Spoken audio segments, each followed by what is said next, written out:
Coming up on Network Africa, President Muhammadu Buhari declares intention to recontest the presidency in 2019.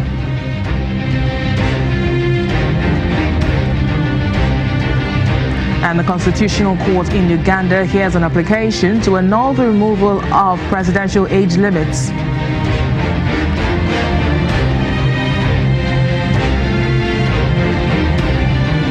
And over 12 million children are to be immunized in Mozambique.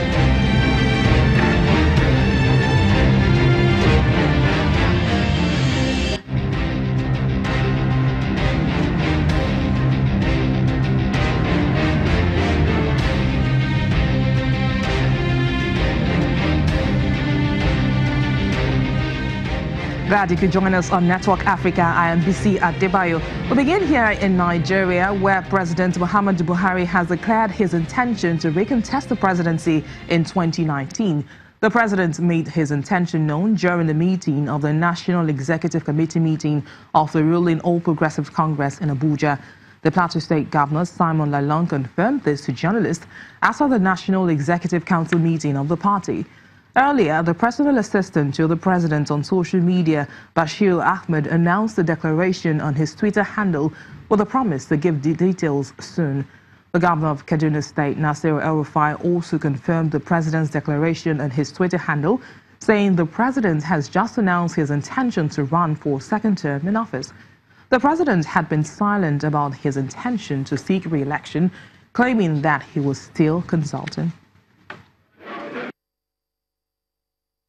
To a point where the president felt so happy and excited that because of this reunion and because of this unity in the party, he will now consider and also accept the recommendation or the appeals by several members of the society, the party, and everybody that he contest this election. And he accepted that he's going to contest. He's going to contest again as the president for the position of the President of the Federal Republic of Nigeria. A public affairs analyst, Yinka Oyeniji, is here with us for more on President Buhari's declaration. Welcome to the program. Good evening, ma'am. So what are your thoughts on President Buhari's declaration to recontest in 2019? All right. I don't see it as a surprise. Interestingly, I believe that a lot of people envisaged this was going to be the case. We just were waiting for the time the announcement was going to be made. As soon as they reached out to Bola Ahmed Tinubu of Lagos State to try and foster unity within the party, all that was pointing at his preference to recontest. That's number one. Number two, the tenure elongation of the NEC members of the APC showed that the president wasn't going to fall for any technical error in contesting and probably even losing that seat. So it's not a surprise. It's a development that has been envisaged before now.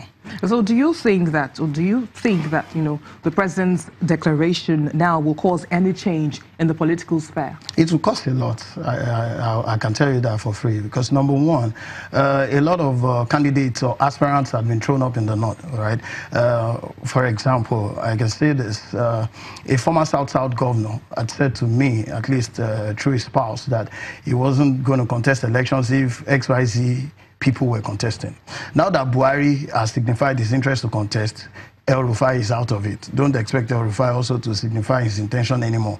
I haven't congratulated the president. He must tell you, he's just telling you, okay, don't look to my corner anymore. Now, it leaves people like Bukola Saraki, the Senate president, to decide if he's ready to go toe-to-toe with the president. You don't also expect a Tambuwa of Sokoto to say he will contest anymore. Those are diehard loyalists of the president as of today. So a lot of schemings, there will be rearrangements, all right? Because now you have a sitting president who probably has some kind of war chest.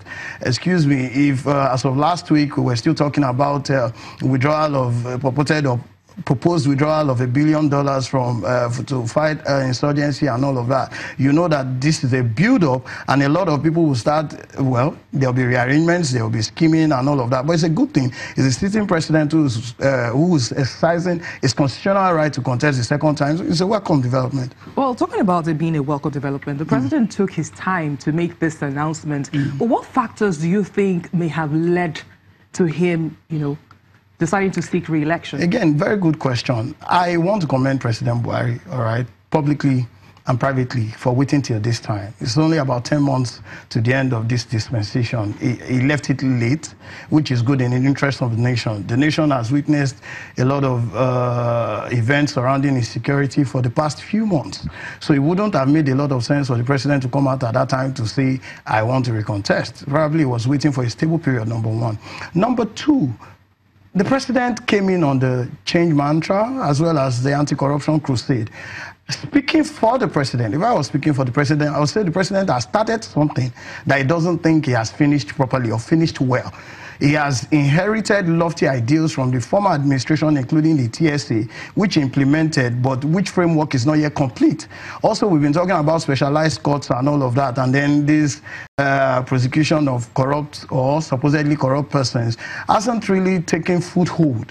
So for the president, he's thinking, I started a couple of things, so I inherited a lot of achievements that I want to consolidate upon.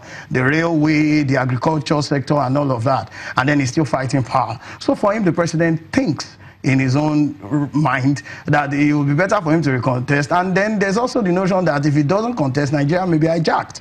So he's thinking, I've not fought these people to a standstill. Let me recontest. However, there's also so many things to say against that decision to say he wants to contest. Because you also think that 3-4 years you've not fulfilled campaign promises, at least not to the agitation and to the expectations of the populace. So those people too have their own, they will have their own say. Now, talking about fulfilling campaign promises, now, if President Buhari is given the chance again in 2019, do you see him fulfilling these promises? Oh, well, I'll also tell you that I have a bit of sympathy for Buhari. Buhari's problem didn't start today. Buhari's problem started the day he accepted support from those who sponsored him to be president. The country as we know it today, I mean, I watched the Showore interview alongside the Minister for Communications. And the Minister for Communications was telling him publicly that does he have the money required to contest? Everybody talks about it. Buhari accepted support from those who have questionable wealth and influence. However, in his own mind, he required those people to become president. Haven't tried 3 times. He only succeeded on the 4th time. So this time around, with the indices having changed, is a sitting president who has a bit of integrity, still has a bit of goodwill right there on the streets. So right now, he may decide who he needs to support him or not. Now, right now, he may allow better leeway for his ministers to be investigated. Right now, he may even throw them under the bus. He's done it before, he can do it again. So in his own right, he may think that there are things he would achieve. Election promises, he won't make grandiose promises anymore because now he's a sitting president, he's gone in there, he's seen it. He will only tell you, I'll probably consolidate on the few things I've been able to achieve, not a lot of new things. Well, many thanks, Public Affairs Analyst Yinka Oyiniji, for sharing your thoughts with us. Thank you very much. Thank you for coming.